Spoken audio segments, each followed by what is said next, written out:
சாதிக்கும் வரை நீ சாயாதிரு என்ற கருப்பொருளுடன் லோபாக் தமிழ் பள்ளியின் 44வது விளையாட்டுப் போட்டி இனிதே தொடங்கி நிறைவு பெற்றது.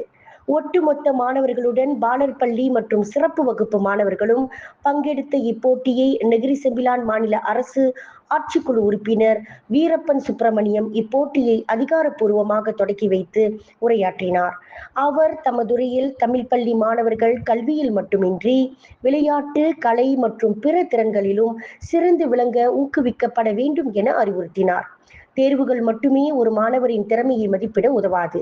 எனவே அவர்களின் ஒட்டுமொத்த திறன்கள், விளையாட்டு திறன்கள் மற்றும் கலை திறன்கள் போன்ற பல்வேறு அம்சங்களை மேம்படுத்த பள்ளிகள் உதவ வேண்டும் என்றும் வீரப்பன் வலியுறுத்தினார்.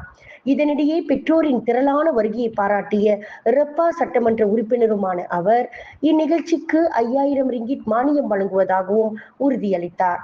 இப்போட்டியில் மஞ்சள் இல்லம் ஒட்டுமொத்த வெற்றி அணியாக வாகை சூடிய வேளையில் ஒலிவியா, மேலி, ஏசுராஜா மற்றும் திவனேஸ்வரன், புவனேஸ்வரன் ஆகியோர் சிறந்த விளையாட்டாளர்களாக தெரிவு செய்யப்பட்டனர். பள்ளி புறப்பாட துணை தலைமை ஆசிரியர் தேவநேசன் பாலகிருஷ்ணன் மீட்பார்வையில் துணை தலைமை ஆசிரியர்கள் மற்றும் ஆசிரியர்களின் சிறந்த ஒத்துழைப்பில் இந்த ஆண்டு போட்டி மிகவும் நேர்த்தியாக நடைபெற்றது என பள்ளி தலைமை ஆசிரியர் சரவணன் கூறினார். மேலும் பள்ளி பெற்றோர் ஆசிரியர் சங்க தலைவர் சத்தியசீலன் மற்றும் அவர்தம் உறுப்பினர்கள் நிகழ்ச்சிக்கு பக்கபலமாய் இருந்தனர்.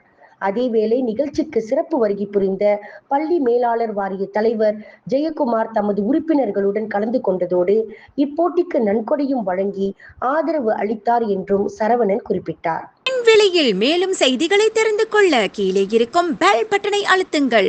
உங்கள் ஆதரவை வெளிப்படுத்த லைக் மற்றும் ஷேர் செய்யுங்கள். தொடர்ந்து விண்வெளியுடன் உங்கள் பயணத்தை தொடர்ந்திருக்க சப்ஸ்கிரைப் செய்யுங்கள்.